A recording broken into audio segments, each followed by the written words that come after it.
If the Los Angeles Rams seriously want to replace Matthew Stafford with Aaron Rodgers, they are fools. We'll break it down on today's edition of Locked On NFL. The new Locked On NFL. The madman Tyler Rowland is your double shot of NFL espresso with the Locked On local experts on every major story. Get ready. Rowland is revving up. The new Locked On NFL starts now. Locked On Podcast Network. Your team every day. Football fans, welcome into the Locked On NFL podcast, bringing you a double dose of the NFL's biggest stories with help from our local experts that know your favorite teams like no one else. I am your host, the madman, Tyler Rowland, joined today by Locked On NFL expert, the data queen, Michelle Majuk. On today's episode, we are going to take a look at the biggest offseason questions for the NFC West. We're going to talk about the Seattle Seahawks being at a dead end, the 49ers with a ton on their plate, but we'll start with the Los Angeles Rams and their quarterback questions. Before we dive in, I do want to thank you for making Locked On NFL your first listen each and every day, and for being an everydayer here with us at the Locked On Podcast Network, where it is your team every day. With that being said, Michelle, we're hearing a ton of rumors right now about what happened or what will happen with Matthew Stafford, trade, all of this going on. My number one question all along has been, what do the Los Angeles Rams do without Matthew Stafford if they move on from him? And it sounds like, according to some recent reports, my guy over at Locked On Rams, there could be a replacement waiting in the wings. Well, Colin Cowherd, he throws out Aaron Rodgers as a possibility for the Rams. Cowherd said, quote, he needs a rehab. He's got a house in Malibu, West Coast guy. By the way, in a division with Geno Smith, Kyler Murray, Brock Purdy, Aaron Rodgers, his last 10 games last year, he was good. And remember that he was a third-tier coaching staff. He had that in New York. What he gets in McVay, an established offensive line, an excellent young defense. Remember, Matt LaFleur is the OC with Sean McVay. He's been in that system before, so Aaron Rodgers knows the system with the Rams. I believe Aaron is craving infrastructure, stability, a head coach he respects, organizational excellence. So, yeah, that last part is very true. Organizational excellence, stability. You have a coach in Matthew Stafford, a coach in Sean McVay that is, in my opinion, the most valuable coach in all of the National Football League. Michelle, am I crazy? This is insane.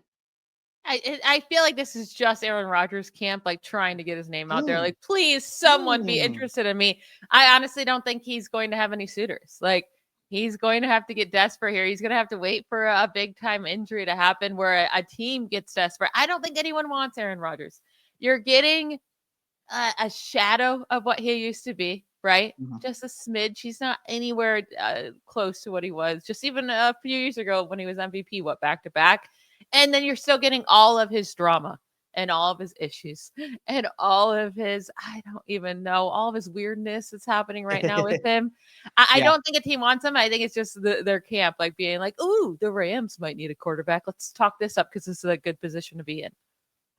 I am not going to push back on your general feelings on that no one wants to deal with Aaron Rodgers, this and that. But where I will push back is, I don't think that the egomaniacal Aaron Rodgers that we've come to think of with the end of the Packers and really the Jets time where he kind of felt like he was the one pulling the levers. He was forcing the team to get Nathaniel Hackett, who he knows, Alan Lazard and Randall Cobb and all my guys, bring back the crew, trade for Devontae Adams. Like, I get how you could look at that and say that, but the last end of the quote that Doug was going over where he said he's craving infrastructure and stability, I think that Aaron Rodgers knows that he's at a point in his career where he doesn't get to call shots. He's not, like you said, nobody's going to want that, Aaron. Nobody is going to get Aaron Rodgers and then signing all his buddies and doing.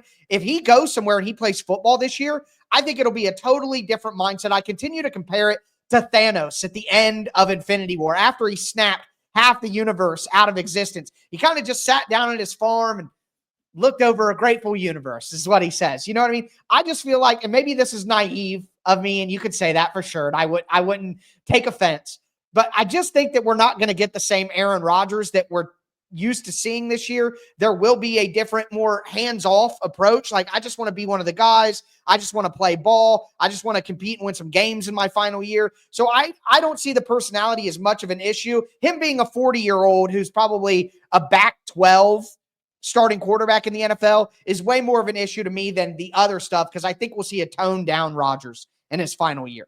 Listen, I am the biggest hater of Sam Darnold in the world. Like, you can't find a bigger one. And I would still rather, if I was a Rams fan, rather go get Sam Darnold than go get Aaron Rodgers.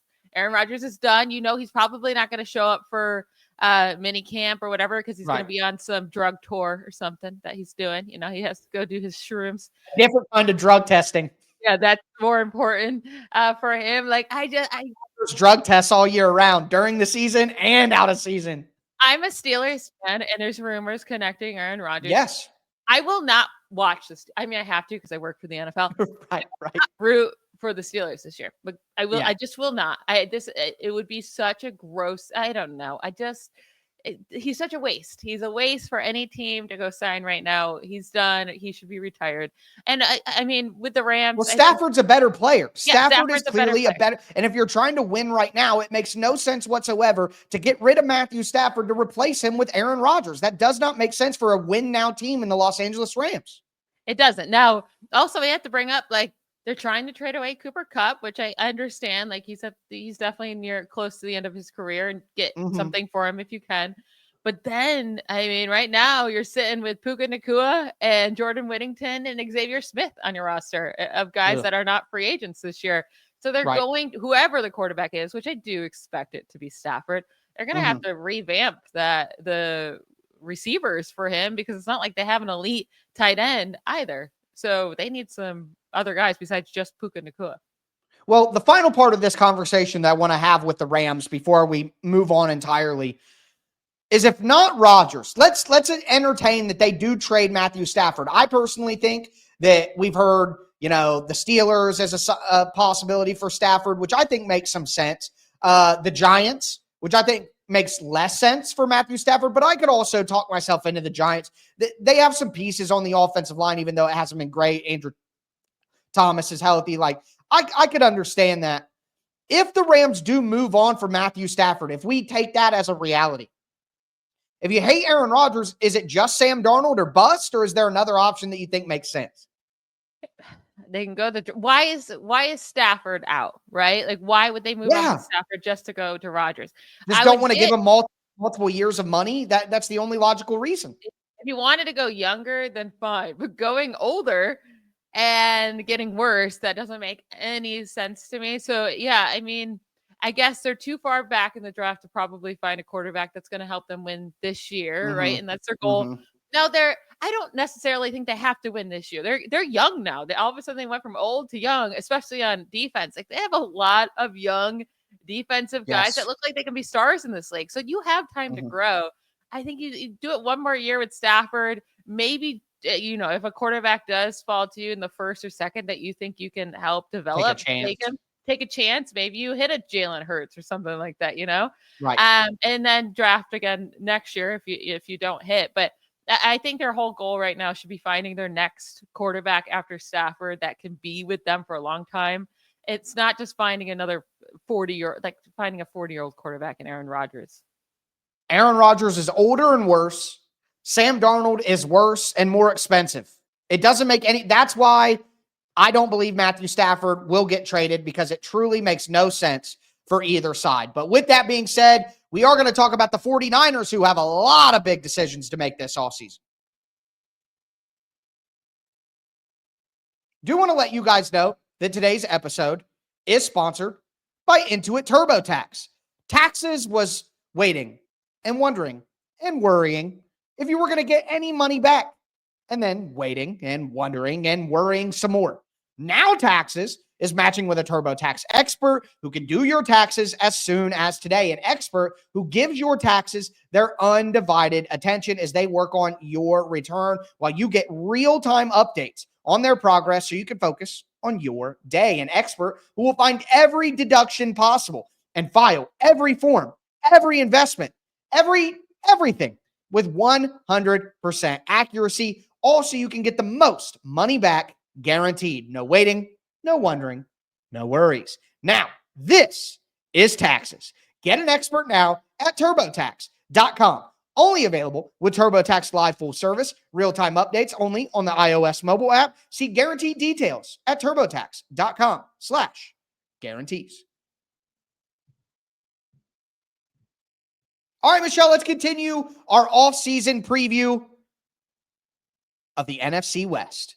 It's going to be a crazy division. It was a bundled up division in 2024. Expect some of the same potentially, but one of the teams that was noticeably not involved in the race at the end of the season and for different points of the season, statistically involved, but didn't feel like a real contender there, was the San Francisco 49ers. And now they have a ton of different questions throughout the offseason. Brock Purdy's contract. What are they going to do with Deebo Samuel? But it seems like there's a big focus on adding a big-time edge rusher. And my guys over at Locked On 49ers talked about the different possibilities there. So he loves himself the Bay, which is a good thing. I don't think this means anything. The Raiders aren't trading Max Crosby to the 49ers. So to me, if we're talking Myles Garrett, Max Crosby, or Joey Bosa, Max Crosby, a distant third as far as a possibility of being a San Francisco 49er. Maybe in the future when he becomes a free agent, wants to come back to the Bay, I could see that. But he's under contract with the Raiders, and the Raiders aren't sending him here. So 49ers fans, the bottom line is all this for me, and forget everything else, and Michael Jordan not having anything to do with it. Max Crosby not coming to 49ers, at least not anytime soon. So Max Crosby spent All-Star Weekend for the NBA. It was in San Francisco this year. He spent time there. I think he had a Jordan event that he went to. And he had this big, long tweet about how much he loves San Francisco and the Bay Area and all that. And it got 49ers fans all going. But, you know, as Brian Peacock said right there, the odds of the Raiders actually doing that are very, very low. So out of those three options, as a pseudo 49ers fan who has 49ers ties, which would you think is the best option, and what do you think the 49ers should actually do there? The best option is Trey Hendrickson. Go call up the Bengals and get Trey Hendrickson. Ooh, okay. Joey Bosa is not even a trade candidate. I don't know. He'll probably get cut. He's going to get He's expected cut. to get released. Yeah, that would make the most sense probably because you don't got to trade anything for him. He's just available, you know? Yeah, and as long as he comes super, super, super cheap because he stinks. Right. And the injuries too. He doesn't stink, he's not healthy. He's really not he has the name, but he's not an elite. He's not that player anymore. You're not that guy. You're not that guy. You're not. So if it comes cheap, then sure, right? But that should be just an additional add-on piece like any other guy. Take away the name. He's just a piece that you're adding here for rotational, right? I think my favorite would be Trey Hendrickson for sure. Why are we so set that Max Crosby wouldn't be traded to the 49ers? Brian Peacock just thinks it's one of those organizational things. Like the Portland Trailblazers will never help the Los Angeles Lakers. You know, the Las Vegas Raiders, the Raiders, because they shared that space for so long, will just never help the 49ers out of pettiness. Of that space now for I know. I think that's his vibe there, though. It's just pettiness. It's different conferences. I think that's the one. Like they should want to send Max Crosby outside of the AFC, right? That should. Yeah. So that would just be stupid on them. I do think there's better chance to talk the Raiders into trading Max Crosby than to talk the Bengals into trading Trey Hendrickson, right? Because they have the quarterback already in place to win any given time. The Raiders don't have anything in place to win anytime soon. You need pieces to rebuild yourself. Now, they already tried that with Khalil Mack, 5-6 years ago, and they failed at all their picks that they got. But try again because Mike Mayock. They still need a rebuild. They're still very far away, and Max Crosby's the one thing that you have that can help you do that. But I don't know. They have the 49ers, getting back to them, they have a lot of free agents on defense. They were already struggling with depth. So they definitely need to work on depth on the defensive line, on the offensive line. Their interior offensive line, especially at center and left guard, terrible. And they need to trade Deebo Samuel. He is not good anymore. He is whatever he was. What was it in 2021? Was that his huge year? It's gone. It's never coming back. It's never happening. Him on the team actually is worse than him not being on the team at all. Like you're adding by subtracting him. So I don't know if they're able to get a trade, but even if you could get a 6th-round pick, trade him away. Yeah, and I hate to be this way. Look, Deebo Samuel is in better shape than I am. So I'm not going to, but I'm a podcaster, not an NFL player. So being in better shape than me, not going to get you very far in professional sports. But, it's pretty clear Deebo Samuel maybe not in the best shape that he could possibly be in. Look, I get it. I'm happy. I'm taken. I'm chilling. I've, put on a couple of extra pounds once I've been happier as an adult too. I get it, Deebo. I really do. But, in that profession, I think it makes it tough in his style of play. It makes it tough if you're not a guy who's super locked into that as you age. I just want to ask you this one thing. The 49ers have to pay Brock Purdy, right? Oh, yeah, absolutely. And he'll get paid at least 55 a year. That's what I hope. Probably more now with the salary cap going up. Might be 60.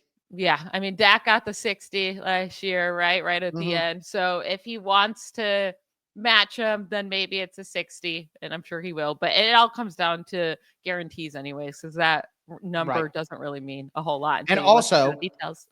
We don't spend too much time saying, hey, the cap went up $20 million. Everyone wants to hear about that because there's not much in that. But what I will say in the middle of the episode is don't pay attention to the average per year. Pay attention to how that relates to the percentage of cap.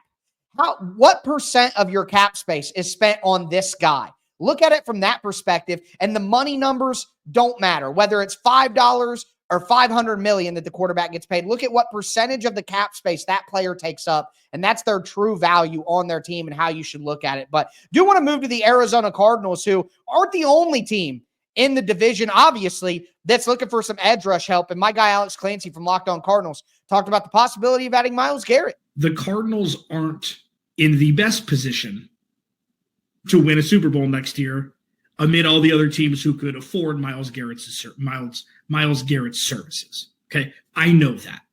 And also, the Cardinals defense, from what we saw last season, is one or two players up front away from really being a top 5 defense. And I truly believe that.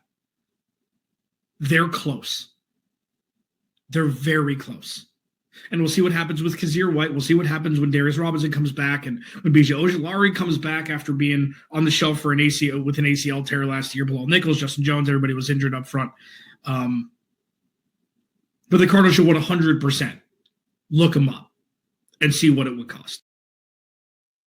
I'm kind of with Alex on this. I like the Cardinals. I think they were a frisky team last year. We talked about it. They're like a team that is probably a year away from being a team that you really have to think about. But I think this offseason is how they take that next step and getting a true star. The Cardinals just don't have enough star players on defense. They need a couple more difference makers. And I think they have the pieces to be a really good defense under Jonathan Gannon. And now you have Trey McBride and year 2 Marvin Harrison and Kyler Murray and, James Conner. Like, I feel like they have enough to be a playoff team, but they need one big-time player on defense.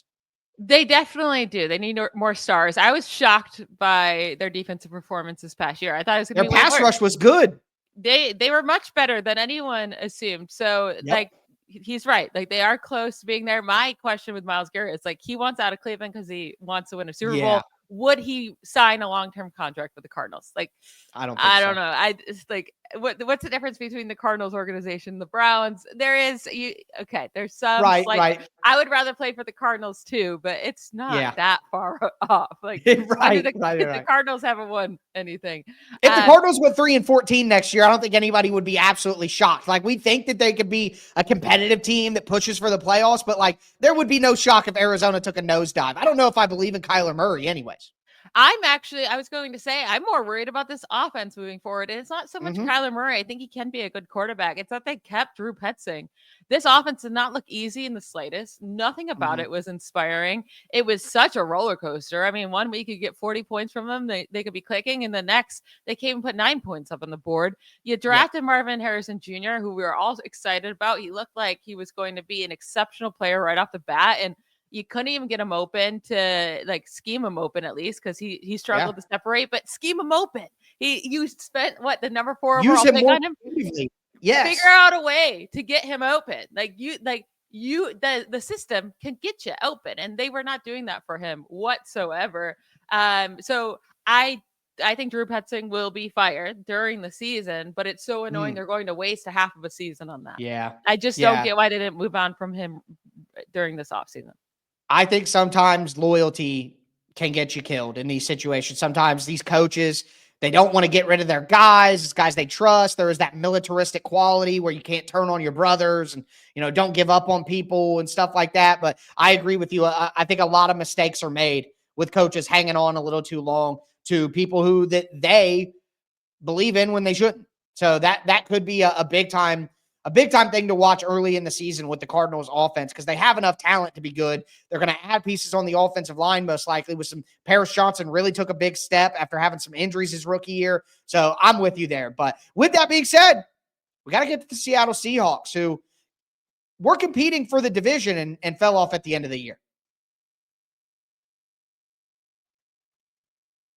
Do want to let you guys know, though, that today's episode is brought to you by FanDuel Sportsbook. When the game tips off, the NBA action is just getting started, and there's no better place to get in on it than FanDuel, America's #1 sportsbook. With FanDuel, you can place live bets throughout the game, so even if you miss opening tip-off and you want to bet on a fourth-quarter comeback, you can stay in the action. And if you're looking for a bigger payout, you can combine your live bets into a same-game parlay. I love a same-game parlay. I also love using FanDuel's live betting feature because it keeps every moment of the game exciting. Whether I'm backing my team for a late-game rally or picking a player to hit a clutch three, I never feel like I missed my chance. Right now, new FanDuel customers can get $150 in bonus bets if your first $5 bet wins. Just visit FanDuel.com to join today. That's FanDuel.com for your shot at $150 in bonus bets. Make every moment more with FanDuel, the official sports betting partner of the NBA.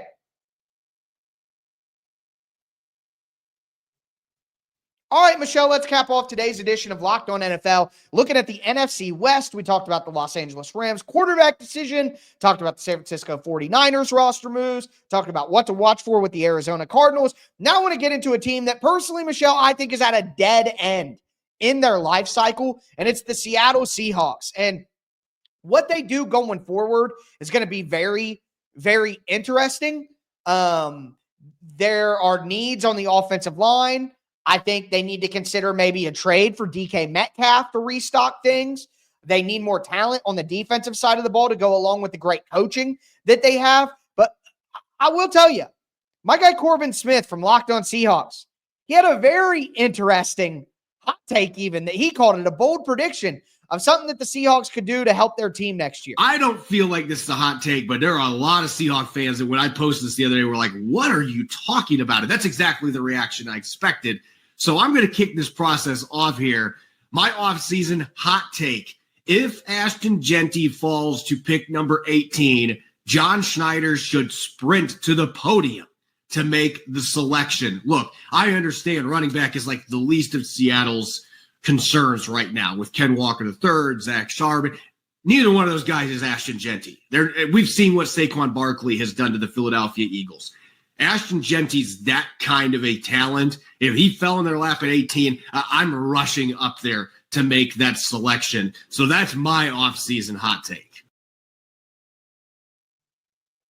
I'm sorry, Corbin. I'm not with you. I can't be with you, my guy. I can't do it. I think that's an insane waste of resources. I would say that Saquon Barkley took the Eagles from great to elite. I know in 2023 they struggled, but they went to the Super Bowl before that. It's not like the roster was bad. They needed some better coordinators, and once they got them, they went right back to being a great football team. Saquon took them from great to elite. Right now, the Seahawks are meh, and we have the running back conversation all the time. Running backs have value. But if you're a meh team, a great running back doesn't take you to great. It could take you from great to elite or from good to great, but it can't take you from meh to great. I just have no interest in the Seahawks team. That's why I put them last in the show. Nothing about them. Geno Smith is not winning you anything of significance, but they can't move on because there's no option that's better, and they're not just going to tank in year 2 of Mike McDonald. So they're just kind of at a dead end, and I don't see an interesting path forward. That's exactly right. I mean, let's start with this running back conversation first. They could have had Saquon Barkley this year. They weren't making a run in the playoffs. I'm sorry. Right. Yeah, put Saquon Barkley on their team right now, and it's not making a difference. No. So Ashton Genty's just like, you already have two good running backs too. Kenneth Walker has that burst to take anything. It's a top 5 running back duo. Zach Charbonnet had plenty of good games when Kenneth Walker was out. Like, yes. You don't need Ashton Genty. That's not going to fix anything here. Now, Geno Smith, you brought up Geno Smith, and that's exactly the issue with this team. And it's not that Geno Smith is a bad quarterback. He's not. He's just not a quarterback, like you said, that's ever going to win you anything. He can win you a wild card game. Maybe if everything goes perfectly, he can win you a divisional round. He's never going to get further than that. And you're like, I don't know what the answer is. They are stuck. It's kind of like how the Raiders were stuck with Derek Carr for a really long time. And It's not like it was ever Carr's fault that they're always so bad, but he was a part of not being able to carry a team when they needed him to. And that's kind of how Geno Smith is. He's never going to carry you when you really need him to, when your defense is struggling or falling apart or other guys aren't stepping up. Like, he's just not a difference maker. And they're stuck being just kind of a really boring organization that's not going to go far as long as they have Geno Smith.